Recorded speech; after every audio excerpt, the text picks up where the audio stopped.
I got tired of hearing medical doctors tell parents that there are no studies that show that vaccines are unsafe or ineffective. Parents come to me all the time and they say, my doctor told me that vaccines are safe and there's no studies that prove this. And I've been doing the research for literally 30 years. Vaccines, are they safe? How do you know? Hi, this is Dr. Mercola, helping you take control of your health. And to help us answer those questions is Neil Miller, who's written a number of books and has been in this field for 3 decades, a real pioneer in helping us understand the concerns about vaccine safety. So welcome and thank you for joining us today, Neil. Thank you, Dr. Mercola. I appreciate it. I'm deeply moved with vaccines, and I'm still almost brought to tears to think about all the children that I vaccinated. You move on, and you live and you learn and you grow, and now you're doing so much great work. It's amazing. My latest book, Miller's Review of Critical Vaccine Studies, is 400 studies, 1 study per page, that just looks at studies that have found, and these are studies in peer-reviewed journals. These are studies in peer-reviewed medical journals that are documented and indexed by the National Library of Medicine. These are valid studies by valid researchers in many journals that people have heard about, the Lancet, New England Journal of Medicine, all the mainstream journals, and some of the smaller journals, but they're still valid peer-reviewed studies that show that there are problems with vaccines. There are safety problems, there are efficacy problems, and they're all in one place so that people, like doctors, can get this information all in one convenient place.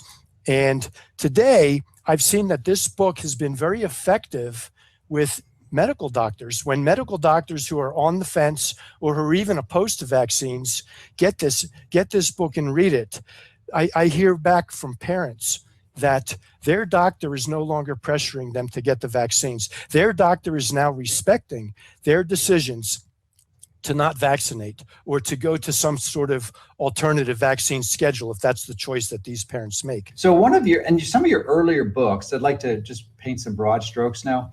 One of your primary arguments about the effectiveness of vaccines, and you showed this really clearly in many graphs, which illustrated it pretty powerfully, is that there was a deliberate confusion by the public health authorities to make the public believe that the vaccines were far more effective than they were. So they would use data to show that the incidence of the disease they were vaccinated against had dropped dramatically since the introduction of vaccines. But what they failed to do is extend the graph further before the vaccines, and it had already gone down by 90% or more in some cases. So absolutely. Could you elaborate on that? Because this is a central core, and then go into some of the other items that you discuss in your book. Well, a lot of people don't realize that when a new disease enters a virgin population, and by virgin population, I'm talking about people that have not, or a population that has not been exposed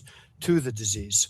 Now, measles has been problematic in third world nations, mostly because of malnutrition and that the people that are there, they don't have clean water and clean sanitation and quick access to medical care. Also, fat-soluble vitamins like vitamin A. Vitamin A is very significant. The World Health Organization has sponsored some studies that have confirmed that children that are given high doses of vitamin A supplementation will not, you can't stop measles, okay? It's a very contagious disease. It's very transmissible. But if you have high storages of vitamin A, high nutritional status, it will protect you against complications and death associated with the disease. So that's very important. Now, by the time that the measles vaccine was introduced into the United States in 1963, by the late 1950s, the death rate, the mortality rate from measles had drastically dropped. And this was due to the population has gained a protection against the more dangerous ravages of the disease. And this happens with a lot of different diseases. So in my books, I've got many charts, many different types of graphs and illustrations to help the reader understand the main points that I'm making. And I often get, every few weeks, somebody from around the world contacts me and asks permission to reprint these graphs or to use them in lectures that they're giving somewhere. But many of these graphs do show that these diseases were declining significantly on their own well before these vaccines were introduced. For example, scarlet fever. Where did scarlet fever go? Why don't we see cases of scarlet fever when we didn't have mass vaccinations with a scarlet fever vaccine? And so that's an important point to be made. But other points that I think are significant is that in my book, for example, in this book here, Miller's Review of Critical Vaccine Studies, I've got a chapter in there on natural infections and cancer. Okay, there are dozens of studies that I summarize in this book that show that actually getting these diseases as a child is protective in later life against cancer, various types of cancer, all types of cancer, everything from melanoma to leukemia. When children contract chickenpox, when children contract measles, mumps, rubella, you gain protective benefits that protect you in later life against cancer. And several studies, multiple studies, have confirmed this time and again. They have shown, and these are really vaccinated against unvaccinated studies. These are studies where they've compared populations that had caught these diseases naturally versus populations that never got these diseases, and they look at the cancer rates in later life. Also, well, let me stop there because I think it's an important point. And I don't know that anyone in the studies have a question or a venture to guess or speculate on a mechanism, but it would seem to me that when you have a naturally acquired infection, you're really exercising your immune system quite profoundly and developing authentic immunity, lifelong immunity, which is radically different from the type of artificial immunizations that are done through vaccinations, and which is not lifelong, rarely ever is, and has relatively decreasing antibodies and actually stimulates a different part of the immune system. So it probably would, could potentially increase your risk of cancer rather than decrease it. And we see that in many of these other vaccines, like HPV vaccine. Another central core tenet of conventional medicine is herd immunity, and you discuss that in the book. You believe, and as I agree with you, this belief is that it may never be achieved because high vaccination rates encourage the evolution of more severe disease-causing organisms, exactly. Which is sort of a tangent to this. So if you wanted to expand on that, that would be good. Well, it's not just that. That's one aspect of it, okay? Because high vaccination rates absolutely, and there's several studies that have shown this, but there's also theoretical studies where they've used mathematical models, and they show that it's impossible to achieve herd immunity with high vaccination rates. Here's what happens, okay? Imagine that you, as a human being, you and me and all of us, we're a host. Okay, the microorganisms live inside of us. Okay, and so now let's imagine two populations: an unvaccinated population and a vaccinated population. Now, when you look at a germ, any type of a germ wants to survive. Any type of microorganism or a pathogen, it has the same imperative to exist that we do. The biological imperative inclination to survive, okay? And when you target a certain microorganism, it actually becomes stronger. And a microorganism doesn't want to kill its host. Ebola out in Africa is not a very intelligent pathogen. And the reason being is because it's too effective at killing its host. So it doesn't have enough time to transmit it to other hosts, you see. So a very wise pathogen is one that's able to infect a lot of the humans that it lives within without actually killing them, okay? Because when it kills you, it loses its own environment within which it exists, okay? So what happens, though, is that when you have a vaccinated population, the microorganism in there is learning to adapt and become more virulent because it has what's called selective pressure. This goes back to Darwinian principles of evolution. And so within the vaccinated population, the strains actually become stronger because they have to overcome the strength of the vaccine that's trying to do them in. In the unvaccinated population, you're actually developing, and the unvaccinated population is creating an environment in which the disease becomes less virulent because it doesn't want to overtake and kill its host. So, but what happens is once the disease organism mutates and becomes more virulent, it now skips from vaccinated to vaccinated person and also to the unvaccinated population. And now you have a problem everywhere because they've created a mutated version. And this is taking place with pertussis. This is taking place with, like I said, with pneumococcal and Hib. And it's also seems there's evidence that it's taking place with the human papillomavirus, the HPV vaccine, because that also has different strains. But in terms of herd immunity that we were discussing, you not only have the problem that I've just described, where you're always going to have this selective pressure that's keeping you from being able to achieve herd immunity because the microorganisms are always attempting to evade the vaccine. But pertussis vaccine is only 60% effective. That's with the best estimates, and that's only for a couple of years. Okay, the studies show that even after 3, 4, 5 years, you're back to almost no efficacy whatsoever, almost back to the pre-vaccine times, pre-vaccine period.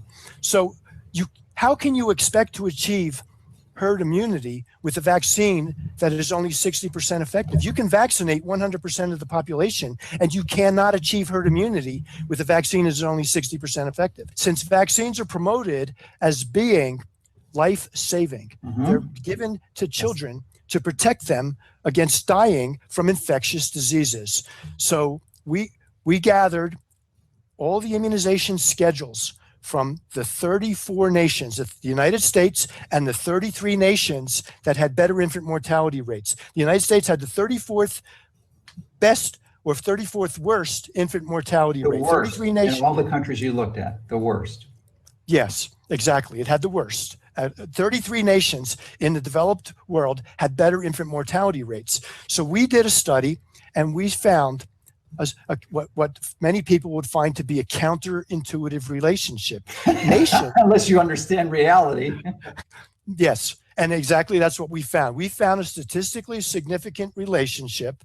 There was a direct correlation between the number of vaccines that a nation required for their infants and the infant mortality rate. The more vaccines that a nation required, the worse the infant mortality rate.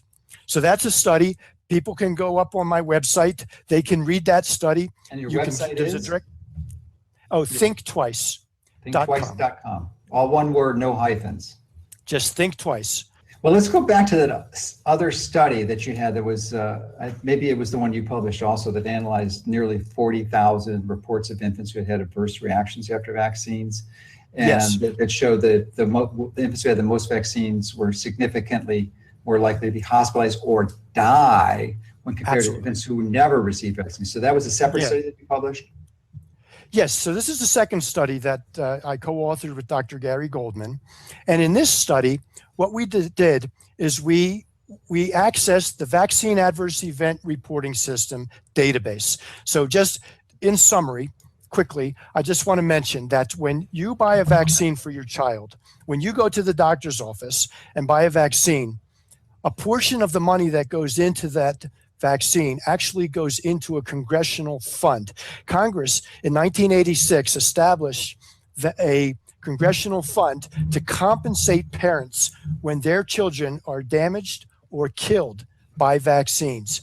To date, as of this date today, when we speak, more than 3.6 billion, that's with a capital B, $3.6 billion has already been paid out to parents to compensate them for their children that have been permanently damaged or killed after receiving mandated vaccines.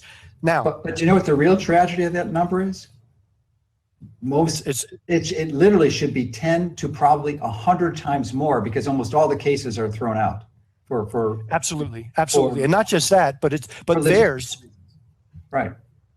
But not just that, but the vaccine adverse event reporting system, theirs is a passive reporting system. Okay, and I have a study in my vaccine safety manual. That was the book that I had written before this, my most recent book. In that book, I document a study that actually came from a pharmaceutical company. It was an internal study that they did to look at passive reporting systems. And a passive reporting system underreports, according to the pharmaceutical company's own internal investigation, underreports by 50 to 1. So that when you see a report in the vaccine adverse event reporting system that for some child that's been hurt or killed from a vaccine, you have to multiply that by 50 to get something that's closer to reality, okay? Especially when parents aren't even warned about the vaccine adverse event reporting system, and they're not warned to look for various types of conditions after they receive the vaccine. They don't even acknowledge it's a possibility, most of them. Right. But they have a legal obligation to report to the vaccine adverse event reporting system, but they don't do it. Well over 95% fail to do. Exactly. But now I want to mention the study with that as a backdrop to the study, okay, with this database. The database today has over 500,000 reports of adverse reactions to vaccines. Okay, when you take your child for a vaccine and that child's been hurt by that vaccine, the doctor is obligated by law to report that reaction. But even though most doctors won't do it, now parents can also make a report, okay, to the database. Every year, more than 30,000 new reports are added to the database. So Dr. Gary Goldman and I decided we were going to download. We got access to the database. We downloaded it. And then what we did is we created a program that was able to extract all the infants that were in there. So we took out 38,000 infants that had received vaccines and had an adverse reaction. And then with those 38,000, we created a program that was able to determine, did those children receive 2 vaccines before they had an adverse reaction? Or did they receive 3 vaccines before they had an adverse reaction? Or did they receive 4, 5, 6, 7, or 8 vaccines, okay, before they had that adverse reaction? Because the industry, the CDC tells us, and Dr. Paul Offit tells us that you can take multiple vaccines. Dr. Paul Offit said you could theoretically take 10,000 vaccines at one time, okay, that an infant can be exposed to that many pathogens simultaneously without hurting the child. And so the CDC's immunization schedule requires that children receive 8 vaccines at 2 months of age, 8 vaccines at 4 months of age, 8 vaccines at 6 months of age. I ask parents, when did you ever take 8 drugs at the same time? In your craziest college days, did you ever take 8 drugs at the same time? And if you did take 8 drugs at the same time, would you think it was more likely that you would or would not have an adverse reaction? Because we know toxicologists know that the more drugs that you take at the same time, the more potential for some kind of a synergistic or additive toxicity. Now, So now we've got 38,000 infants that were reports of having had an adverse reaction after receiving vaccines. And now we stratified it by whether these infants received 2 vaccines, 3 vaccines, 4 vaccines, 5, 6, 7, or 8 vaccines simultaneously before the reaction took place. And then we only wanted to look at whether they had serious adverse reactions. We didn't want to look at, did these 38,000 children, the kids that had some pain at the injection site. We didn't want to look at, did they get a fever after they had an adverse reaction. We only wanted to look at, were they hospitalized after they had that reaction, or did they die? Okay, because these are considered serious adverse reactions. If a child has a reaction where he's taken to the hospital, there's something serious going on there. Okay, so now what we found was that children that received 3 vaccines were statistically significantly more likely to have been hospitalized or die after receiving their vaccines than children that received 2 vaccines at the same time. Children that received 4 vaccines simultaneously were statistically significantly more likely to be hospitalized or die than children that received 3 or 2 vaccines, all the way up to 8 vaccines. Children that received 8 vaccines simultaneously were off the charts, statistically significantly more likely to have been hospitalized or die after receiving those vaccines. So what this study proves, what this study confirms, is that it's a dangerous practice to give multiple vaccines simultaneously, okay? The CDC has put together a schedule that was based on convenience. They say give 8 vaccines at 2 months, give 8 more vaccines at 4 months, give 8 more booster shots at 6 months, because it's convenient. They're afraid that parents will not come to the pediatrician again and again and again if they have to keep coming back for more vaccines. So they lump them all together. And cost too. And cost. So they said, we're going to make this schedule based on convenience, not based on evidence, not based on science. There's nothing scientific about the CDC's recommended immunization schedule, and we've showed that. We've showed it with our study. Not only did we show that, but one other finding that that was significant in our study. We also showed that children that receive vaccines at an earlier age are statistically significantly more likely to be hospitalized or die than children that receive it at a later age. So we divided it up to children that receive their vaccines in the first 6 months of age versus children that receive their vaccines in the last 6 months of infancy. And again, off the charts, statistically significant. It's much more dangerous to give infants, younger infants, multiple vaccines than to give older infants multiple vaccines. And this only makes sense because they're giving the same dose to a baby that might be 6 or 7 pounds, a newborn, or a baby that might be 8, 9, 10, 11, 12 pounds at 2 months of age, versus a child that's actually receiving that might be 15 pounds or 17 pounds at a later age. Listen, you've done a great is a pretty serious understatement, work, and compiling this information, presenting it in a format that's digestible, understandable, and easy to communicate. It's a resource that people can have. I think it works great with NVIC. You know, it's educational information, and NVIC's got the strategies to communicate to the public and their local communities. So to thwart this effort to impose mandatory vaccinations. So you've got your website, Think Twice, one word, no hyphens, thinktwice.com, which is where people can follow. You've got multiple books. You've been writing for 3 decades. And I remember reading your books in my practice in the 80s. You know, it was just like, wow, and you'd come up with a new revision on a kind of regular basis, like every year you did a new revision of it. I update the books. Yeah, you've been doing it for a long time, and I just want to extend my deep gratitude for all the work you've been doing and efforts, and literally the many lives you've impacted favorably by sharing your wisdom and your experience on this, and giving people the tools to become informed. And that is the key, as we talked about earlier. Everyone's going to make a choice. The key is to make an informed choice. And no one's going to, at least in our communities, no one's going to belittle you for believing that after you've made the informed choice that there's more benefit than risk. If you come to that conclusion, that's your right. But do your homework first. Right. And don't try to force the vaccines on those of us that have elected not to vaccinate our children. Right. Because just as we feel you have the right to vaccinate, you should feel that we have the right not to vaccinate. That's right. Because, we've looked at the evidence and we've come to a different conclusion than you. So unfortunately, those decisions are not catalyzed and facilitated by the massive propaganda campaign by the industry and the public health authorities. So it's a sort of a one-sided argument for the most part.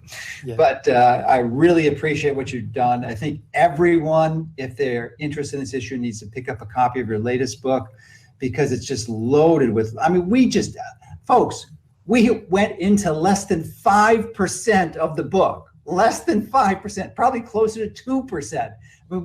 There's no question we could talk about this for 8 or 24 hours and not even repeat any piece of information. There's so much information in there, and you've done such a spectacular job of summarizing it. So I want to thank you deeply for doing that. Thank you very much. I appreciate you giving me this opportunity. And I also want to extend a heartfelt thank you to you for all the work that you do. I really appreciate everything you do for the natural health community. Well, thanks. And, I'm deeply moved with vaccines, and, I'm still almost brought to tears to think about all the children that I vaccinated. You move on, and you live and you learn and you grow, and now you're doing so much great work. It's amazing. Yeah. All right. Well, thank you again, and pick up a copy of this book. It's great.